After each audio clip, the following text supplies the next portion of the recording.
നമസ്കാരം. എല്ലാ പ്രേക്ഷകർക്കും ഡോക്ടർ ക്യൂയിലേക്ക് സ്വാഗതം. കൂർക്കം വലിയും അതുമൂലമുള്ള മറ്റ് ആരോഗ്യ പ്രശ്നങ്ങളുമാണ് ഇന്ന് ഡോക്ടർ ക്യൂ ചർച്ച ചെയ്യുന്നത്. പട്ടം SUT ഹോസ്പിറ്റലിലെ കൺസൾട്ടന്റ് പൾമണോളജിസ്റ്റ് ഡോക്ടർ ആൻമേരി ജേക്കബാണ് ഇന്ന് നമുക്കൊപ്പമുള്ളത്. സ്വാഗതം ഡോക്ടർ. ഡോക്ടർ, ആദ്യമായിട്ട് ചോദിക്കാനുള്ളത്, ഈ കൂർക്കം വലി ശരിക്കും ഒരു രോഗമാണോ അതോ രോഗലക്ഷണമാണോ? കൂർക്കം വലി നമുക്കറിയാം, അത് ഒരു നാച്ചുറൽ ആയിട്ട് നമ്മുടെ ഉറക്കത്തിൽ സംഭവിക്കുന്ന ഒരു കാര്യമാണ്. അപ്പൊ അതൊരു രോഗലക്ഷണം. ചില ആൾക്കാർക്ക് അതൊരു രോഗമല്ല, അതൊരു രോഗത്തിന്റെ ഒരു ലക്ഷണമായിട്ടാണ് കാണാറുള്ളത്. അത് മിക്കവർക്കും അത് നാച്ചുറൽ കാര്യമാണെങ്കിൽ പോലും ചില ആൾക്കാരിൽ രാത്രിയിലത്തെ കൂർക്കത്തെ നമ്മളത് രോഗലക്ഷണമായിട്ട് എടുത്ത് നമ്മൾ നോക്കേണ്ടത് ആവശ്യമാണ്. ശരിക്കും എന്തൊക്കെ ആരോഗ്യ പ്രശ്നങ്ങളാണ് ഈ കൂർക്കം വലി നമുക്കുണ്ടാക്കുന്നത്? എന്തുകൊണ്ടാണ് ഈ കൂർക്കം വലി വരുന്നത്? കൂർക്കം വലി നമുക്ക് ഇപ്പം ഞാൻ നേരത്തെ പറഞ്ഞു, നാച്ചുറൽ ആയിട്ട് നമ്മളെല്ലാവരും കൂർക്കം വലിക്കുമായിരിക്കും ഉറക്കത്തില്. പക്ഷെ ചില ആളുകൾക്ക് ഈ കൂർക്കം വലി എന്ന് പറയുന്നത് അവരുടെ സ്ലീപ്പ് ഡിസ്റ്റർബൻസിനെയാണ് കാണിക്കുന്നത്. അതിൽ പ്രധാനപ്പെട്ട ഒരു കാര്യമാണ് ഒബ്സ്ട്രക്റ്റീവ് സ്ലീപ്പ് ആപ്നിയ. അതായത് ഉറക്കത്തില് നമുക്ക് ശ്വാസം നിന്ന് പോകുന്ന ഒരു അവസ്ഥ ഉണ്ടാവുകയും അതുമൂലം നമുക്ക് കൂർക്കം വലി ഉണ്ടാവുകയും ചെയ്യുന്നതിനെയാണ് ഈ ഒബ്സ്ട്രക്റ്റീവ് സ്ലീപ്പ് ആപ്നിയ എന്ന് പറയുന്നത്. അപ്പൊ ആ ഒരു രോഗത്തിന്റെ അവസ്ഥ ഉണ്ടെങ്കിൽ അത് നമുക്ക് കണ്ടുപിടിക്കേണ്ടത് വളരെ അത്യാവശ്യമാണ്. അപ്പൊ അത് കൂടുതലായിട്ട് നമ്മൾ ഒബ്സ്ട്രക്റ്റീവ് സ്ലീപ്പ് ആപ്നിയ പേര് പറയുന്നത് തന്നെ അതൊരു ഒബ്സ്ട്രക്ഷൻ, ഒരു തടസ്സം നമ്മുടെ ശ്വാസകോശത്തിന്റെ എവിടെയോ അല്ലെങ്കിൽ നമ്മുടെ ആ ശ്വാസം പോകുന്ന നാളത്തിൽ എവിടെയെങ്കിലും ഉണ്ടാവുമ്പോഴാണ് അത് കൂടുതലായിട്ട് ഉണ്ടാവുന്നത്. അത് നമ്മൾ വണ്ണമുള്ളവരിലാണ് കൂടുതൽ കാണുന്നത്. എന്നിരുന്നാലും നമ്മൾ മെലിഞ്ഞ ആൾക്കാരിലും നമ്മൾ സ്ലീപ്പ് ആപ്നിയാസ് കാണാറുണ്ട്. അപ്പം നമുക്ക് ഈ സ്നോറിങ് ഒരു പ്രോബ്ലം ആയിട്ട് ഉണ്ടെങ്കിൽ, അത് സ്ലീപ്പിനെ ഡിസ്റ്റർബ് ചെയ്യുന്ന ഒരു കാര്യമാണെങ്കിൽ നമുക്ക് ഈ സ്ലീപ്പ് ആപ്നിയാസ് അല്ലെങ്കിൽ സ്ലീപ്പ് റിലേറ്റഡ് ഡിസോർഡേഴ്സ് എന്തെങ്കിലും ഉണ്ടോ എന്ന് നോക്കേണ്ടത് ആവശ്യമാണ്. ഡോക്ടർ, നമുക്കറിയാം, ഈ ഒരു സാധാരണ ഒരു മനുഷ്യന് ഏറ്റവും പ്രധാനപ്പെട്ട ഒന്നാണ് കൃത്യമായ രീതിയിൽ ഉറങ്ങുക. നമ്മുടെ ഒരു ആരോഗ്യമുള്ള മനുഷ്യരാക്കുക കൃത്യമായ ഉറക്കം കിട്ടിയാലാണ്. എപ്പോഴാണ് ഈ നമ്മൾ നേരത്തെ ചോദിച്ചതുപോലെ കൂർക്കം വലി ഒരു രോഗമാണോ രോഗലക്ഷണമാണോ എന്നൊക്കെ ചോദിച്ചപ്പോൾ ഈ നോർമൽ കൂർക്കം വലി എപ്പോഴാണ് ഒരു രോഗത്തിലേക്ക് മാറുന്നത്? അതായത് ഈ കണ്ടീഷൻ തന്നെ എടുക്കാം, ഒബ്സ്ട്രക്റ്റീവ് സ്ലീപ്പ് ആപ്നിയ. അപ്പൊ അതായത് രാത്രി കാലങ്ങളിൽ നമുക്ക് ഈ ശ്വാസ തടസ്സം ഉണ്ടാകുമ്പോൾ കൂർക്കം വലിക്കുന്നു. അപ്പോൾ എന്താ അവിടെ സംഭവിക്കുന്നതെന്ന് വെച്ചാൽ, കൂർക്കം വലിക്കുന്നു. അപ്പൊ നമുക്ക് ശ്വാസ തടസ്സം ഉണ്ടാകുമ്പോൾ നമുക്കറിയാം, നമ്മൾ ശ്വാസം എടുത്താലേ നമ്മുടെ ശരീരത്തിൽ ഓക്സിജന്റെ അളവ് മെയിൻറ്റെയിൻ ആയി നിൽക്കുകയുള്ളൂ. അപ്പം ഈ രാത്രിയിൽ ഈ ശ്വാസ തടസ്സം ഉണ്ടാകുന്നത് മൂലം നമുക്ക് രാത്രിയിൽ ഓക്സിജന്റെ അളവ് കുറയും ശരീരത്തിൽ. അപ്പോൾ നമ്മുടെ സ്ലീപ്പിനെ അത് ബാധിക്കും. അപ്പൊ നമുക്ക് ആപ്നിയ എന്ന് പറയുന്ന കണ്ടീഷൻ, അതായത് നമ്മൾ ശ്വാസം നിശേഷം എടുക്കാതിരിക്കുന്ന കണ്ടീഷനെയാണ് ആപ്നിയ എന്ന് പറയുന്നത്. ഹൈപ്പോപ്നിയ എന്ന് പറഞ്ഞാൽ ഓക്സിജൻ നമ്മൾ എടുക്കുന്നുണ്ട്, ശ്വാസം എടുക്കുന്നുണ്ട്, പക്ഷെ അത് നമുക്ക് സഫീഷ്യന്റ് ആകുന്നില്ല. അപ്പോൾ ഇങ്ങനത്തെ ഈ എപ്പിസോഡ്സ് ഓഫ് ആപ്നിയ ആൻഡ് ഹൈപ്പോപ്നിയാസ് രാത്രിയിൽ ഉണ്ടാവുകയും അതോടൊപ്പം സ്നോറിങ് ഉണ്ടാവുകയും ചെയ്യുന്ന ആൾക്കാരിൽ സ്ലീപ്പ് ഡിസ്റ്റർബൻസ് കൂടുതലായിട്ട് കാണും. കാരണം ഈ ആപ്നിയ വരുമ്പോൾ നമുക്ക് അവരറിയാതെ തന്നെ അവർ ഉറക്കത്തിൽ നിന്ന് ഞെട്ടി എണീക്കും, പിന്നെ അവര് ഉറങ്ങാൻ പോകും, പിന്നെയും ഇതൊരു വിഷ്യസ് സൈക്കിൾ പോലെ, അതായത് ഇതിങ്ങനെ ഒന്നിൽ നിന്ന് ഒന്നിലേക്ക് ഇങ്ങനെ കറങ്ങിക്കൊണ്ടേയിരിക്കും. അപ്പൊ അതുപോലും തന്നെ രാവിലെ എണീക്കുമ്പോൾ അവർക്ക് സ്ലീപ്പ് ഡിസ്റ്റർബ്ഡ് ആയിട്ടും അവരുടെ ആ ക്വാളിറ്റി ഓഫ് ലൈഫ് തന്നെ പോയി കാണാറുണ്ട്. പലരും പറയും രാവിലെ എണീക്കുമ്പോൾ ഉറക്കം തികയാത്തത് പോലെ, അല്ലെങ്കിൽ രാവിലെ എണീക്കുമ്പോൾ തലവേദന, അത് കാരണം ഉറക്കം തലേന്ന് ശരിയാകാത്തത് കൊണ്ട് തന്നെ ജോലി സ്ഥലത്ത് ഉറങ്ങുന്നു, അല്ലെങ്കിൽ വണ്ടി ഓടിക്കുമ്പം ഉറങ്ങിപ്പോയി ആക്സിഡൻസ് ഉണ്ടാകുന്നു. അങ്ങനത്തെ പേഷ്യൻസിനെയൊക്കെ നമ്മൾ കാണാറുണ്ട്. അപ്പം നമുക്ക് ഈ ഒരു സ്ലീപ്പ് ആപ്നിയ നമുക്ക് ഉണ്ടെങ്കിൽ നമ്മുടെ സ്ലീപ്പിനെ അത് വളരെയധികം ഡിസ്റ്റർബ് ചെയ്യാവുന്ന ഒരു കാര്യം തന്നെയാണ്. ശരി, നമുക്ക് ഈ സ്ലീപ്പ് ആപ്നിയെ കുറിച്ച് വിശദമായി തന്നെ സംസാരിക്കാം. അതിന് മുന്നേ ഒരു കോൾ ഉണ്ട് ഡോക്ടർ. കൊല്ലത്ത് നിന്ന് അജയ് കുമാർ ഡോക്ടറോട് സംശയം ചോദിച്ചോളൂ. പിന്നെ ഞാൻ മറ്റേ ഭയങ്കര കൂർക്കം വലിയ മറ്റേ വണ്ടി ഓടിക്കുമ്പോ ഉറങ്ങിപ്പോവാ. അജയ് കുമാർ വണ്ണമുള്ള ഒരാളാണോ അതോ മെലിഞ്ഞ വണ്ണമുണ്ട്. അപ്പൊ ഞാനിപ്പോ പറഞ്ഞതുപോലെ തന്നെയാ, രാത്രിയിൽ ഉറക്കത്തിൽ നിന്ന് എണീക്കാറുണ്ടോ? രാത്രി അല്ല, ഭയങ്കര ഉറക്കം ചെന്ന് കിടന്നാൽ മതി അങ്ങ് ഉറങ്ങാൻ. അല്ല, ഞാനൊരു 12 മണി 1 മണിയാകുമ്പോഴേ കിടക്കത്തോളൂ. അല്ല, രാത്രിയിൽ നമ്മൾ ഈ ഉറക്കത്തിൽ നിന്ന് ഞെട്ടി എണീക്കുന്നത് പോലത്തെ കാര്യങ്ങൾ വരാറുണ്ടോ? അതായത് അല്ല, അങ്ങനൊന്നുമില്ല. ഇല്ല. പക്ഷെ പകല് നമ്മൾ എത്ര രാത്രി ഉറങ്ങിയാലും പകല് വീണ്ടും ഡ്രൈവിംഗിൽ ഉറങ്ങിപ്പോകും അല്ലേ? ഉറങ്ങിപ്പോകും, കണ്ണടഞ്ഞു പോകും. നേരത്തെ നമുക്ക് ENT സംബന്ധമായ പ്രശ്നങ്ങൾ, മൂക്കിന് അടവോ മൂക്കില് അലർജിയുടെ പോളിപ്പോ അലർജി അങ്ങനത്തെ എന്തെങ്കിലും ബുദ്ധിമുട്ടുണ്ടായിരുന്നോ? അങ്ങനൊന്നുമില്ല. തൈറോയിഡ് ഒക്കെ നോക്കിയിട്ടുണ്ടോ? എങ്ങനെ? തൈറോയിഡ് ഒക്കെ നോക്കിയിട്ടുണ്ടോ? തൈറോയിഡ് ഒന്നും നോക്കിയില്ല.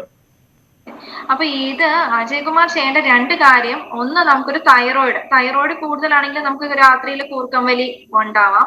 പിന്നെ ഉള്ളത് 2, ഈ സ്ലീപ്പ് ആപ്നിയ ഞാനിപ്പോ പറഞ്ഞില്ലേ, ആ രോഗത്തിന്റെ അവസ്ഥ എന്തെങ്കിലും ഉണ്ടോ എന്നുള്ളത് നോക്കേണ്ടത് ആവശ്യം. കാരണം അങ്ങനെയുള്ളവരാണ്. അത് നമ്മൾ പലരും ഈ രാത്രിയിൽ ഉറക്കത്തിൽ നിന്ന് എണീക്കുന്നത് അവരറിയണം എന്ന് നിർബന്ധമില്ല. പക്ഷെ അതൊരു നമുക്കത് ടെസ്റ്റ് ചെയ്യാനായിട്ട് നമുക്കൊരു സ്ലീപ്പ് സ്റ്റഡി എന്ന് പറഞ്ഞൊരു ടെസ്റ്റ്, അത് എല്ലായിടത്തും അവൈലബിൾ ആണ്. അത് വീട്ടിലോ അല്ലെങ്കിൽ ഏതെങ്കിലും ആശുപത്രികളിൽ, നല്ല ഇച്ചിരി വലിയ ആശുപത്രികളിലെല്ലാം അവൈലബിൾ ആയിരിക്കും. സ്ലീപ്പ് സ്റ്റഡി എന്ന് പറഞ്ഞൊരു ടെസ്റ്റ്, അതായത് ഉറക്കത്തിൽ നമ്മൾ അതൊരു മെഷീൻ ഘടിപ്പിച്ച് വെക്കുക, ഒരു കമ്പ്യൂട്ടറൈസ് ടെസ്റ്റ് ആണ്. അപ്പൊ അതിൽ നിന്ന് പല വിവരങ്ങളും നമുക്ക് കിട്ടും. ആ ഉറക്കത്തിന്റെ പാറ്റേൺ എങ്ങനെയാണ്, എത്ര തവണ കൂർക്കം വലിക്കുന്നു, ഓക്സിജന്റെ അളവ് താഴുന്നുണ്ടോ, എങ്ങനെയാണെന്നൊക്കെ അതിന്റെയൊക്കെ വെച്ചിട്ട് നമുക്കൊരു റീഡിങ് കിട്ടുകയും അതിൽ നിന്ന് നമുക്ക് ഇതുണ്ടോ ഇല്ലയോ എന്നുള്ളത് അറിയാനും സാധിക്കും. അപ്പൊ എനിക്ക് തോന്നുന്നു അജയ്കുമാർ ഒന്ന് സ്ലീപ്പ് സ്റ്റഡി ചെയ്യേണ്ടതും തൈറോയിഡ് നോക്കേണ്ടതും വളരെ അത്യാവശ്യമായിരിക്കും. അത് ഉണ്ടെങ്കിൽ അതിന് ട്രീറ്റ്മെന്റ് എടുക്കുക തന്നെ ചെയ്യണം. ട്രീറ്റ്മെന്റ് അല്ല, ബേസിക്കലി നമുക്ക് അതിന്റെ ഒരു ഉപകരണമാണ് വെക്കേണ്ടത്. CPAP എന്ന് പറഞ്ഞൊരു മെഷീനാണ് വെക്കേണ്ടത്. ഒപ്പം വെയിറ്റ് കുറയ്ക്കാനുള്ള പ്രതിവിധികളും നമ്മൾ ആലോചിക്കേണ്ടി വരും. ശരി ഡോക്ടർ, ഒരു കോൾ കൂടി ഉണ്ട്. സിറാജ് പാലക്കാട് നിന്ന്. സിറാജ് ചോദിച്ചോളൂ. ഡോക്ടറെ, വയസ്സ് വന്നിട്ട് 34ആയി. ഡോക്ടർ, സിറാജ് ടിവിയിൽ ശ്രദ്ധിക്കാതെ ടിവിയുടെ വോളിയം മ്യൂട്ട് ചെയ്ത് വെച്ച് ഫോണിൽ ശ്രദ്ധിച്ച് സംസാരിക്കൂ. ഡോക്ടർ കേൾക്കാമോ? കേക്കാം പറഞ്ഞു. നമുക്ക് വന്നിട്ട് വയസ്സ് 34ആയിട്ടുണ്ട്. വണ്ണം അധികം വണ്ണമൊന്നുമില്ല, സാധാ ഒരു ബോഡിയുള്ള വെയിറ്റിംഗ് ഉള്ള വണ്ണമേ ഉള്ളൂ. പിന്നെ ഡോക്ടർ ഇതിന് മുമ്പിട്ട് ആളും കൂടി ചോദിക്കുന്ന ലൈവിലുണ്ട്, ആ ഉള്ള ഒരു പ്രശ്നമൊന്നും ഇല്ല. നല്ല കൂർക്കം വലിയുണ്ട്, ഉറങ്ങിയ കൂർക്കം വലിയുണ്ട്. അതെന്തോ വേണ്ട ഡോക്ടറെ? പുള്ളിക്കാരിക്ക് അലർജി പ്രോബ്ലം എന്തെങ്കിലും ഉണ്ടോ? ഇല്ല ഡോക്ടർ, ഇല്ല. വേറെ അലർജി സംബന്ധമായ പ്രശ്നങ്ങളൊന്നും ഇല്ല? ഇല്ല ഇല്ല ഇല്ല ഇല്ല. രോഗങ്ങളൊന്നും ഇല്ല, വേറെ പ്രശ്നങ്ങളൊന്നും ഇല്ലാത്ത ആളാണ്? ഒന്നുമില്ലാത്തൊരു പയ്യനാണ്. ഒന്നുമേ ഇല്ല. ഒരു സിഗരറ്റ്, വലിയ ബീഡി സിഗരറ്റ് പോയമാർക്കും കുറച്ചുണ്ട് കയ്യില്. എന്തോ കേട്ടില്ല. ഹലോ, ബീഡി സിഗരറ്റ് വലിയുണ്ട്. ഒന്ന്, നമുക്ക് ഉറക്കത്തിൽ കൂർക്കം വലി മാത്രമേ ഉള്ളൂ, വേറെ പ്രശ്നങ്ങളൊന്നും ഇല്ല. രാവിലെ എണീക്കുമ്പോ തലവേദനയോ പകലിരുന്ന് ഉറങ്ങുന്ന അവസ്ഥകളോ ഒന്നും ഇല്ല? അതൊന്നുമില്ല. പകൽ ഉറങ്ങില്ല, രാത്രി വരും. 9 മണിക്ക് 10 മണിക്ക് ശേഷം ഉറങ്ങുള്ളൂ. ആ കൂർക്കം വലിയുണ്ട്. അപ്പൊ എല്ലാ കൂർക്കം വലിയും പ്രശ്നമുള്ളതാവണം എന്നില്ല. ഇപ്പൊ ഞാൻ പറഞ്ഞതുപോലെ നമുക്കതൊരു നമുക്ക് ഒരു ENT ഇവാലുവേഷൻ, അതായത് മൂക്ക് മുതൽ നമ്മുടെ ഈ ശബ്ദം ഉണ്ടാകുന്ന സ്ഥലം വരെ എന്തെങ്കിലും ഒരു തടസ്സം ഉണ്ടെങ്കിൽ ചിലവർക്ക് അങ്ങനെ കൂർക്കം വലി വരാം, അപ്പർ എയർവേ എന്ന് പറയുന്ന സ്ഥലത്ത്. പക്ഷെ എനിക്ക് തോന്നുന്നു ഇത് ഈ സ്ലീപ്പ് ആപ്നിയ, ഇപ്പൊ ഞാൻ പറയുന്ന ആ കണ്ടീഷനിലേക്ക് ഇത് വരുമെന്ന് തോന്നുന്നില്ല. കാരണം പറയുന്ന ആൾക്ക് വേറെ ബുദ്ധിമുട്ടുകളൊന്നും ഇല്ല, മെലിഞ്ഞൊരു ശരീര പ്രകൃതിയാണ്, വേറെ അതോടൊപ്പമുള്ള വേറെ അസുഖങ്ങളും ഒന്നും ഇല്ല. അപ്പൊ ഒന്നുകിൽ നമുക്ക് ചെയ്യാവുന്ന ഒരു കാര്യം, ഒന്ന് നമുക്കൊരു ENT ഇവാലുവേഷൻ, നമുക്കൊരു ENT ഡോക്ടറിനെ കണ്ടിട്ട് വേറെ തടസ്സങ്ങളൊന്നും ഇല്ല എന്ന് ഉറപ്പുവരുത്താം. പിന്നെ തൈറോയിഡ് ചെയ്ത് നോക്കാം. അത് രണ്ടും. പിന്നെ സ്മോക്കിംഗ് ഉണ്ട് എന്ന് പറഞ്ഞു ഇല്ലേ? നമുക്ക് ഇപ്പം ഡയറക്ട്ലി സ്നോറിങ്ങുമായിട്ട് ലിങ്ക്ഡ് അല്ലെങ്കിലും നമുക്ക് പുകവലിയും കൂടെ അങ്ങ് ഈ ബാക്കി ലങ്സിന്റെ കണ്ടീഷനും ബാക്കി അസുഖങ്ങളും വരാതിരിക്കാൻ അതും കൂടെ നിർത്തുന്നതായിരിക്കും നല്ലത്. അല്ലാതെ ഇപ്പൊ ഈ ഞാൻ പറഞ്ഞ പോലെ സ്ലീപ്പ് സ്റ്റഡി ചെയ്യേണ്ട കാര്യം ഉണ്ടെന്ന് എനിക്ക് തോന്നുന്നില്ല. കാരണം വേറെ സിംറ്റംസ് ഒന്നും ഇല്ലാത്തത് കൊണ്ട്. ശരി ഡോക്ടർ, നമ്മൾ OSA കുറിച്ചാണ് ഡോക്ടർ പറഞ്ഞു വന്നിരുന്നത്, ഒബ്സ്ട്രക്റ്റീവ് സ്ലീപ്പ് അപ്നിയ. ഇത് സാധാരണയായിട്ട് കണ്ടുവരുന്നത് ഏത് പ്രായക്കാരിലാണ്? അത് കുഞ്ഞുങ്ങളിലല്ല, മുതിർന്ന ആളുകളിലാണ് കൂടുതൽ. ഇച്ചിരി ഒരു എൽഡർലി ഏജ് ഗ്രൂപ്പ് ഒരു മിഡിൽ ടു എൽഡർലി ഏജ് ഗ്രൂപ്പിലാണ് കൂടുതൽ കാണുന്നത്. സ്ത്രീകളിലും പുരുഷന്മാരിലും രണ്ടുപേരിലും കാണാറുണ്ട്. രണ്ട് വിഭാഗം ആൾക്കാരും വരാറുണ്ട്. ബേസിക്കലി അവർ കുറച്ചൊരു ഒബീസ് സൈഡിലേക്കായിരിക്കും അവരുടെ ഒരു നേച്ചർ എന്ന് പറയുന്നത്. എന്നിരുന്നാലും നമ്മൾ സ്ലിം ആയിട്ടുള്ള ആൾക്കാരിലും വോയിസെ കാണാറുണ്ട്.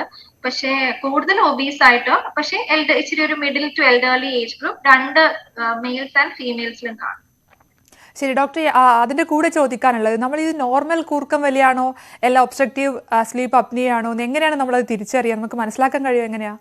അല്ല, ഇപ്പൊ ഞാൻ പറഞ്ഞില്ലേ, ഒബ്സ്ട്രക്റ്റീവ് സ്ലീപ്പ് ആപ്നിയ സ്നോറിങ് മാത്രമല്ല, അതിൽ വേറെ കുറെ ഘടകങ്ങളുണ്ട്. അവര് രാത്രിയില് ഈ പേഷ്യന്റ് അറിയില്ലായിരിക്കും അവര് കൂർക്കം ഈ രാത്രിയിൽ എണീക്കുന്നത്. പക്ഷെ അവരുടെ ഇപ്പം വൈഫോ അല്ലെങ്കിൽ ഹസ്ബൻഡോ ആ പേഷ്യന്റിന്റെ ആ കൂടെ ഉറങ്ങുന്ന ആൾക്ക് അത് മനസ്സിലാക്കാൻ സാധിക്കും. ചില ആൾക്കാർ വന്ന് പറയും ഇങ്ങനെ രാത്രിയിൽ ഉറക്കത്തിൽ നിന്ന് ഞെട്ടി എണീക്കുന്നു, അവരെ വിളിക്കും, അവരെ നോക്കുമ്പോൾ അവർ ശ്വാസം എടുക്കാത്തത് പോലെ തോന്നുന്നു, പെട്ടെന്ന് അവർ ശ്വാസം കിട്ടാത്തത് പോലെ ഞെട്ടി എണീക്കുന്നു, പിന്നെ ഉറങ്ങുന്നു.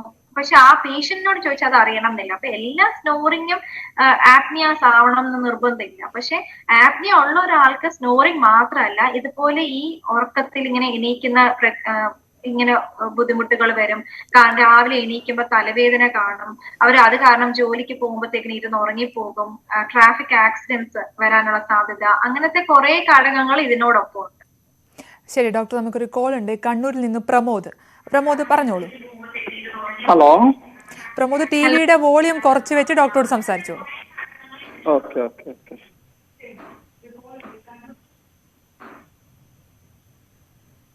ഹലോ പ്രമോദ് സംസാരിച്ചോളൂ, കേൾക്കാം.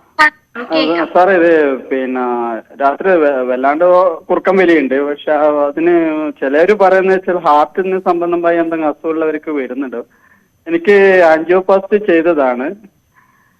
പിന്നെ ഷുഗർ ഉണ്ട്, പിന്നെ വേറെ അങ്ങനെ അധികം വണ്ണൊന്നുമില്ല, പിന്നെ സാധാ ഇതേ ഉള്ളൂ, വെയിറ്റേ ഉള്ളൂ. ഈ സ്നോറിങ്ങും ഹാർട്ടിന്റെ പ്രോബ്ലം ആയിട്ട് റിലേറ്റഡ് ആണോ എന്നുള്ളതാണ് ചോദ്യം, അല്ലേ? അതെ അതെ. ഡയറക്റ്റ് ആയിട്ട് ഒരു കണക്ഷൻ ഇല്ല. എന്നുവെച്ചാൽ സ്നോറിംഗ് ഉള്ള എല്ലാവർക്കും ഹാർട്ടിന്റെ പ്രോബ്ലം വരണം അങ്ങനെയില്ല. പക്ഷേ ഒരു സ്നോറിംഗ്, ഇപ്പൊ ഞാൻ പറഞ്ഞതുപോലെ സ്ലീപ്പ് ആപ്നിയ എന്ന് പറഞ്ഞ കണ്ടീഷനിലാണ് ആ സ്നോറിംഗ് വരുന്നതെങ്കിൽ അവർക്ക് ഹാർട്ട് അറ്റാക്ക് വരാനും സ്ട്രോക്ക് പോലെ വരാനും, കാരണം നമുക്ക് ഓക്സിജന്റെ ലെവൽസ് നമ്മൾ ബ്രീത്ത് ചെയ്ത് ഓക്സിജൻ നമ്മുടെ ശരീരത്തിൽ എല്ലായിടത്തും ചെന്നാലേ നമുക്ക് വർക്ക് ചെയ്യാൻ ഒക്കും. അപ്പൊ നമുക്ക് ഓക്സിജൻ ലെവൽസ് ബ്ലഡിൽ താന്ന അതനുസരിച്ച് തന്നെ ബ്രെയിനിലും ഹാർട്ടിലും ഒക്കെ ഉള്ള ഓക്സിജന്റെ അളവ് കുറയും. അപ്പൊ സ്ട്രോക്ക് പോലെ അറ്റാക്ക് പോലെ ഉണ്ടാവാനുള്ള സാധ്യതയുണ്ട്. പക്ഷെ അത് ഈ സ്ലീപ്പ് ആപ്നിയ ഉള്ളവർക്കാണ് അതിന് കൂടുതൽ റിസ്ക് ഉള്ളത്. ശരി ഡോക്ടർ, നമുക്കൊരു കോൾ കൂടിയുണ്ട്. സൗമ്യ കൊട്ടാരക്കരയിൽ നിന്ന്. സൗമ്യ ചോദിച്ചോളൂ. ഹലോ. സൗമ്യ പറഞ്ഞോളൂ. എന്റെ മോക്ക് 6 വയസ്സായി കേട്ടോ. അന്നേരം ഈ പനി വരുമ്പം, ഹലോ പറഞ്ഞ സൗമ്യ കേക്കുവാ. പനി വരുമ്പം രാത്രി കാലത്ത് ഭയങ്കര മൂക്കടച്ച് ഭയങ്കര ശ്വാസം എടുക്കാൻ പാടാ. നമുക്കത് കണ്ടോണ്ട് നിക്കാനൊക്കത്തില്ല കേട്ടോ. ഈ കുഞ്ഞ് 6 ഇയേഴ്സ് അല്ലേ? കുഞ്ഞിന് നേരത്തെ അലർജി പ്രോബ്ലമോ ആസ്മ അങ്ങനെ എന്തെങ്കിലും ഉണ്ടോ? അങ്ങനൊന്നുമില്ല. പനി വരുമ്പോ ഭയങ്കര അസ്വസ്ഥ, നമുക്ക് കണ്ടോണ്ട് നിക്കാൻ ഒക്കത്തില്ല.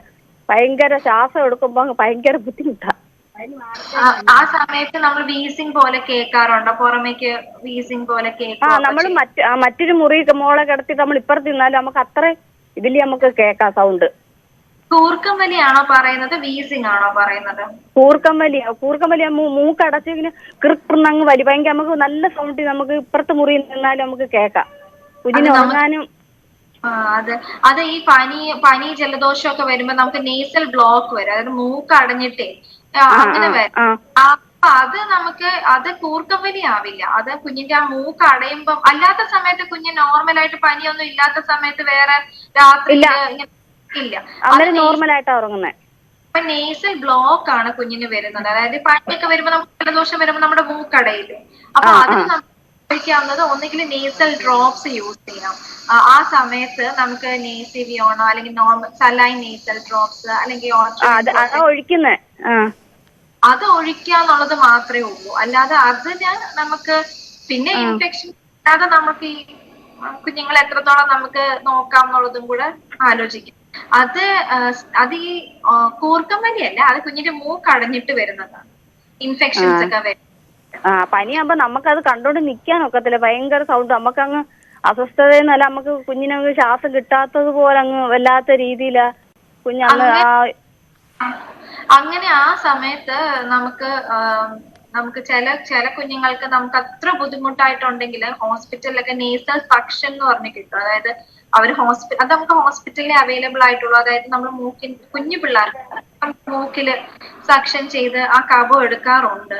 പക്ഷെ അത് നമുക്ക് വീട്ടിൽ ചെയ്യാനൊക്കില്ല. അങ്ങനെ അത്ര കടുത്ത ബുദ്ധിമുട്ടാണെങ്കിൽ അങ്ങനെ നേസൽ സക്ഷൻ പോലെ എന്തെങ്കിലും നോക്കാറുണ്ട്. പനി അങ്ങനെ വിട്ടുമാറുന്നുമില്ല, പനി അങ്ങനെ വിട്ടുമാറത്തില്ല. പനി ഇപ്പൊ നമ്മൾ ഒരാഴ്ച കഴിഞ്ഞ് മരുന്ന് കഴിച്ച് 2 ദിവസം കഴിയും വീണ്ടും അതുപോലെ അങ്ങ് പനിക്കുക. പനി അങ്ങനെ വിട്ടുമാറുന്നില്ല. പിന്നെ എന്താ തണുപ്പ് കഴിച്ചാലും അന്നേരം അങ്ങ് പനിയാ.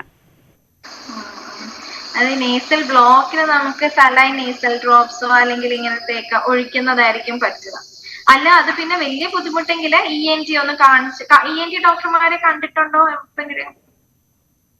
കുഞ്ഞിനെ ഡോക്ടറെ കാണിക്കാറുള്ളത്. ENT ഡോക്ടർമാരെ വല്ലോമേ കാണുന്ന ഡോക്ടറിനോട് സംസാരിച്ചിട്ട് ഇങ്ങനെ ഇത്രയും ബുദ്ധിമുട്ടാണെങ്കിൽ ENT ഡോക്ടർമാരെ ആരെങ്കിലും കാണിക്കുന്നത് തെറ്റില്ലായിരിക്കും. ശരി ഡോക്ടർ, നമുക്കൊരു ഇടവേള ആവശ്യമാണ്. ഒരുപാട് കോളുകളുണ്ട്, ഒപ്പം സംശയങ്ങളും ചോദ്യങ്ങളുമുണ്ട്. അതിലേക്കൊക്കെ തിരിച്ചെത്താം ചെറിയൊരു ഇടവേളയ്ക്ക് ശേഷം. എല്ലാ പ്രേക്ഷകർക്കും ഒരിക്കൽ കൂടി ഡോക്ടർ ക്യൂയിലേക്ക് സ്വാഗതം. ഡോക്ടർ, നമുക്ക് ആദ്യമായിട്ട് ഒരു കോൾ ഉണ്ട്. സൈജു മോൻ ഗുജറാത്തിൽ നിന്ന്. സൈജു മോൻ സംസാരിച്ചോളൂ. ഡോക്ടർ വിളിച്ചത് എന്റെ വൈഫിന് വേണ്ടിയാണ്. വൈഫിന് രാത്രിയില് ഊർക്കം വലി കുറച്ച് കൂടുതലാണ്. അപ്പൊ അതിനെ പറ്റി അറിയാൻ വേണ്ടിയായിരുന്നു. വൈഫ് ഒരിത്തിരി വണ്ണമുള്ള ആണ്. ജോലിക്കൊക്കെ പോയി കഴിയുമ്പോൾ ടയർഡായിട്ടാണ് വരുന്നത്. അപ്പോൾ രാത്രിയിൽ ഒട്ടുമിക്ക സമയങ്ങളും കൂർക്കം വലിയാണ്. അപ്പം അത് എന്തെങ്കിലും അസുഖമാണോ, അതിന്റെ എന്തെങ്കിലും കാരണം ഉണ്ടോല്ലോ? പുള്ളിക്കാരി രാത്രി കൂർക്കം വലി അല്ലാതെ ഉറക്കത്തിൽ ഈ ശ്വാസം കിട്ടാതെ എണീക്കോ, രാവിലെ എണീക്കുമ്പോ തലവേദന, അങ്ങനെ എന്തെങ്കിലും വേറെ കാര്യങ്ങൾ? പനിയുണ്ട്. പനി ഒട്ടുമിക്ക സമയങ്ങളിലും പനിയാണ്. ജലദോഷം, പനി ആണ് കൂടുതൽ സമയങ്ങള്. അലർജിക് ആണോ, ആസ്മാറ്റിക് എന്തെങ്കിലും ആണോ പുള്ളിക്കാരി? ഇല്ല, ആസ്മ അങ്ങനെയുള്ള അസുഖങ്ങളൊന്നുമില്ല. അസുഖങ്ങൾ ഇതുമായിട്ടൊന്നും അങ്ങനെ ഇതായിട്ടില്ല. പക്ഷേ ഇത് ഒട്ടുമിക്ക ദിവസങ്ങളും ഉണ്ട്. ഭയങ്കര അസുഖമായ കൂർക്കം വലിയാണ്. അപ്പൊ എന്തെങ്കിലും അസുഖത്തിന്റെ ആണോ എന്തെങ്കിലും? അത് നമുക്ക് ഒന്നുകിൽ ഈ എപ്പോഴും അലർജി തുമ്മലായിട്ട് നമുക്ക് ഉണ്ടെങ്കിൽ, അലർജിക് അങ്ങനത്തെ തുമ്മല് അങ്ങനത്തെ ബുദ്ധിമുട്ടുള്ള ഒരാൾക്ക് ഇല്ലില്ല, ബുദ്ധിമുട്ട് അങ്ങനെ തുമ്മല് കാര്യങ്ങളൊന്നുമില്ല. ചില സമയങ്ങള് അസഹ്യമായ ഭയങ്കര ശബ്ദമായിരിക്കും. പിന്നെ പുള്ളിക്കാരത്തേക്ക് അറിയാൻ പറ്റുന്നില്ല. ഇത് പിന്നെ അത് എന്തെങ്കിലും പൊടിയ സംബന്ധമായ അലർജികളോ മറ്റോ എന്തെങ്കിലും ആണോ എന്നറിയാൻ വേണ്ടിയാണ്. അല്ല, കൂർക്കം വലി നമുക്ക് അലർജി തുമ്മലുള്ള ഒരാൾക്ക് മൂക്കിന്റെ അലർജി കാരണം കൂർക്കം വലിക്കാം. നേസൽ മൂക്കിന്റെ അടവ് കാരണം കൂർക്കം വലി വരാം. പക്ഷെ പുള്ളിക്കാരിക്ക് അങ്ങനത്തെ ബുദ്ധിമുട്ട് പറയുന്നില്ല, അങ്ങനെ അലർജിക്കൊന്നും ആണെന്ന് പറയുന്നില്ല. വേറെ പകല് ജോലിക്ക് പോയി അവിടെ ഇരുന്ന് ഉറങ്ങും അങ്ങനത്തെ ഒന്നും ഇല്ലല്ലോ അല്ലേ? ഇല്ലില്ല, ഉറക്കം അങ്ങനെയുള്ളതൊന്നും ഇല്ല. ഇപ്പൊ ഇവിടെ പോക്ക് വരവ് എല്ലാം ഇപ്പൊ ഈ തണുപ്പ് സമയമായിട്ടാണോ എന്താണോ അറിയില്ല. നോർത്ത് ഇന്ത്യയിലാണ്. ഒന്ന് നമുക്ക് വെയിറ്റ് കുറച്ച് നമുക്ക് വെയിറ്റ് കൂടുമ്പോ നമുക്ക് ഈ കഴുത്തിന്റെ അവിടുത്തെ കൊഴുപ്പൊക്കെ കൂടിയാല് നമ്മുടെ കഴുത്തൊക്കെ ഇങ്ങനെ ഒരു ഷോർട്ട് നെക്ക് ആവുമ്പോഴത്തേക്കിനും നമുക്ക് ഈ സ്നോറിങ് വരാനുള്ള സാധ്യതയൊക്കെ ഉണ്ട്. അപ്പൊ അങ്ങനെ ആവുമ്പോ നമുക്ക് തോന്നുന്നു പുള്ളിക്കാരിക്ക് ഒരു തൈറോയിഡ്, ഇപ്പൊ ഭയങ്കര രാത്രിയിൽ നല്ല ബുദ്ധിമുട്ട് ഉണ്ടെങ്കിൽ തൈറോയിഡ് നോക്കി വെയിറ്റ് റിഡക്ഷൻ എന്തെങ്കിലും ഒന്ന് ചെയ്ത് നോക്കിയാല് ചിലർക്ക് ഡെലിവറി സമയത്ത് നേരത്തെ തൈറോയിഡ് ഉണ്ടായിരുന്നു. പക്ഷെ അതിനുശേഷം ടാബ്ലറ്റ് കഴിച്ചു, ആ തൈറോയിഡ് മാറിയായിരുന്നു. ഇപ്പൊ അങ്ങനെ തൈറോയിഡ് പ്രശ്നങ്ങളൊന്നുമില്ല. വെയിറ്റ് റിഡക്ഷൻ ഒന്ന് നോക്കുന്നത് നല്ലതായിരിക്കും. പിന്നെ വെയിറ്റ് റിഡക്ഷൻ ചെയ്യാനായിട്ട് എക്സസൈസോ അങ്ങനെ കുറച്ചൊന്ന് വെയിറ്റ് റെഡ്യൂസ് ചെയ്താലും നമുക്കിപ്പോ എല്ലാ സ്റ്റോറിയും നമുക്കിപ്പം നമുക്ക് സ്ലീപ്പ് സ്റ്റഡി പോലെ ഞാൻ നേരത്തെ പറഞ്ഞ പോലെ ടെസ്റ്റ് ചെയ്താലേ അതിൻ്റെ അകത്തൊരു ഈ പറഞ്ഞ OSA പോലത്തെ എന്തെങ്കിലും ഉണ്ടോ എന്നുള്ളത് അറിയാൻ ഒക്കുള്ളൂ. അപ്പം അവിടെ അവൈലബിൾ ആണെങ്കിൽ, ഗുജറാത്തിലല്ലേ, അപ്പൊ അവിടെ അവൈലബിൾ ആണെങ്കിൽ ഒരു സ്ലീപ്പ് സ്റ്റഡി അവിടെ ഒരു ഡോക്ടറിനെ കണ്ട് ചെയ്താലും തരക്കേടില്ല. നമുക്ക് ഉണ്ടോ ഇല്ലയോ എന്നുള്ളത് അറിയേണ്ടതും അത്യാവശ്യമായിരിക്കും. ശരി ഡോക്ടർ, നമ്മൾ സംസാരിച്ചു വന്നത് ഒബ്സ്ട്രക്റ്റീവ് സ്ലീപ്പ് അപ്നിയയെ കുറിച്ചാണ്. ഇതുണ്ടാക്കുന്ന നിരവധി മാനസിക ആരോഗ്യ പ്രശ്നങ്ങൾ, ശാരീരിക പ്രശ്നങ്ങളെ കുറിച്ച് കേട്ടു. അമിതവണ്ണം, ടെൻഷൻ ഉൾപ്പെടെയുള്ള ഇതൊക്കെ വസ്തുതയാണ്. എന്തൊക്കെ ആരോഗ്യ പ്രശ്നങ്ങളാണ് ഈ അവസ്ഥ ഉണ്ടാക്കുന്നത്? ഒന്ന് നമ്മളിപ്പം നമ്മുടെ ഏകദേശം എല്ലാ കോളേഴ്സും പറഞ്ഞതുപോലെ തന്നെ അതൊരു ശരിക്കൊരു സോഷ്യൽ ആൻഡ് നമ്മുടെ ആ പേഴ്സണിനും കൂടെയുള്ള ആൾക്കും അതൊരു ഡിസ്റ്റർബിങ് സിറ്റുവേഷൻ തന്നെയാണ്. അപ്പൊ അങ്ങനത്തെ ഒരു ബുദ്ധിമുട്ട്. പിന്നെ ഈ നമുക്ക് ഈ OSA സ്ലീപ്പ് ആപ്നിയാസ് ഉള്ളപ്പോൾ നമ്മുടെ ക്വാളിറ്റി ഓഫ് ലൈഫ് തന്നെ നമുക്ക് പോയി. കാരണം നമുക്ക് രാവിലെ എണീക്കുമ്പം നമുക്ക് ചെയ്യാൻ ഒക്കുന്നില്ല, അല്ലെങ്കിൽ നമുക്ക് തലവേദനയാ, നമുക്ക് ഉറക്കം തികയുന്നില്ല. അങ്ങനെ നമുക്ക് ഒരു നോർമൽ ആൾക്ക് അങ്ങനെ ഒരു ദിവസം ഉണ്ടെങ്കിൽ തന്നെ അവരുടെ ക്വാളിറ്റി ഓഫ് ലൈഫ് അന്നത്തെ ദിവസം എന്ന് പറയുന്നത് അവർക്ക് ചെയ്യാൻ ഒക്കില്ല. അപ്പൊ അങ്ങനെയുള്ള അത് എല്ലാ ദിവസവും അങ്ങനെ ആവുമ്പോൾ അതൊരു ബുദ്ധിമുട്ടായിട്ട് തന്നെയായിരിക്കും. ഇപ്പൊ ഒന്ന് നമുക്കൊരു സോഷ്യൽ ആൻഡ് ഒരു സോഷ്യൽ നമ്മുടെ ഫാമിലിയിൽ ഒരു ഡിസ്റ്റർബൻസ്, രണ്ട് ക്വാളിറ്റി ഓഫ് ലൈഫിനെ അഫക്ട് ചെയ്യാം. അതുപോലെ തന്നെ നമുക്ക് വേറെ രോഗങ്ങൾ, അതായത് സ്ട്രോക്ക്, അറ്റാക്ക്, മെറ്റബോളിക് സിൻഡ്രോംസ്, നമുക്കറിയാലോ ഡയബറ്റിസ്, കൊളസ്ട്രോൾ, അങ്ങനത്തെ ലെവൽസ് എല്ലാം ഇങ്ങനെയുള്ള ആൾക്കാരിൽ കുറച്ച് കൂടുതലായിട്ട് കാണാറുണ്ട്. അപ്പം അതൊക്കെ ഒരു മേജർ ഇത് കാരണം വരുന്ന ആരോഗ്യ പ്രശ്നങ്ങളും കാര്യങ്ങളും തന്നെയാണ്. ശരി ഡോക്ടർ, മറ്റൊന്ന് ചികിത്സയെ കുറിച്ചാണ്. ഈ കൂർക്കം വലിക്കുന്ന ചികിത്സ ലഭ്യമാണോ? അത് എന്തൊക്കെയാണവ? നമുക്ക് ഇപ്പൊ ഒരാളെ നമ്മൾ OSA ആയിട്ട് ഡയഗ്നോസ് ചെയ്തു എന്ന് വെക്കുക, സ്ലീപ്പ് സ്റ്റഡി ചെയ്തിട്ട് അവർക്ക് നമ്മൾ ആദ്യം പറയുന്നത് വെയിറ്റ് റിഡക്ഷൻ ചെയ്യുക. പിന്നെ നമ്മൾ സ്ലീപ്പ് സ്റ്റഡി ചെയ്ത നമുക്ക് അതിനൊരു കട്ട് ഓഫ് ഉണ്ട്. ആ കട്ട് ഓഫില് മോഡറേറ്റ് ഓർ സിവിയറിലേക്ക് വരുന്ന പേഷ്യൻസിന് നമ്മളൊരു മിനി വെന്റിലേറ്റർ, നമ്മളൊരു CPAP എന്ന് പറഞ്ഞൊരു വെന്റിലേറ്റർ നമ്മള് നമ്മൾക്ക് വീട്ടിൽ ഉപയോഗിക്കാവുന്ന പോലെ അതൊരു മാസ്കോട് കൂടിയ ഒരു വെന്റിലേറ്റർ ആണ്. അത് നമ്മൾ യൂസ് ചെയ്യാൻ പറയും. അത് യൂസ് ചെയ്യുമ്പോൾ നമുക്ക് എന്താ സംഭവിക്കുന്നത് വെച്ചാൽ അത് നമുക്കൊരു ഔട്ട്സൈഡ് പ്രഷറും കൂടെ തരും. അപ്പൊ ആ പ്രഷർ കാരണം തന്നെ നമ്മുടെ ഈ ഒബ്സ്ട്രക്ഷൻ, എയർവേസിൽ വരുന്ന ആ തടസ്സത്തെ അത് ഓവർകം ചെയ്യുകയും നമുക്ക് ആ സ്നോറിങ് കുറയും, നമ്മുടെ സ്ലീപ്പ് പാറ്റേൺ ഇംപ്രൂവ് ചെയ്യുകയും ചെയ്യും. അപ്പം ബേസിക്കലി അതോടൊപ്പം തന്നെ ഇപ്പൊ നമ്മൾ CPAP ആണ് കൂടുതൽ നമ്മൾ സജസ്റ്റ് ചെയ്യുന്നത്. ഒപ്പം വെയിറ്റ് റിഡക്ഷൻ ചെയ്യാൻ പറയും. സർജറീസ് അവൈലബിൾ ആണ്. ഇപ്പൊ സർജറി ചെയ്യുന്ന സ്ഥലങ്ങളുണ്ട്. പല സർജറീസ്, നമ്മുടെ ആ വണ്ണം കുറയ്ക്കാനുള്ള സർജറികൾ, അല്ലെങ്കിൽ നമുക്ക് ആ തടസ്സം എന്തുകൊണ്ട് ഉണ്ടാവുന്നതെന്ന് വെച്ചാൽ അത് നീക്കം ചെയ്യാനുള്ള സർജറീസും നമുക്ക് അവൈലബിൾ ആണ്. അപ്പൊ ബേസിക്കലി നമുക്ക് ട്രീറ്റ്മെന്റ് എന്ന് പറഞ്ഞാൽ അത് CPAP വെക്കുക, പിന്നെ വെയിറ്റ് കുറയ്ക്കുക എന്നുള്ളതായിരിക്കും. ശരി ഡോക്ടർ, നമ്മുടെ സമയം ഇവിടെ അവസാനിക്കുകയാണ്. കൂർക്കം വലിയും ആരോഗ്യ പ്രശ്നങ്ങളും എന്ന വിഷയത്തെ അധികരിച്ച് ഡോക്ടർ ആൻമേരി ജേക്കബാണ് വളരെ വിശദമായി സംസാരിച്ചത്. ഡോക്ടർ വളരെയധികം നന്ദി. Thank you. ഡോക്ടർ ക്യൂ പൂർണ്ണമാകുന്നു. നമസ്കാരം.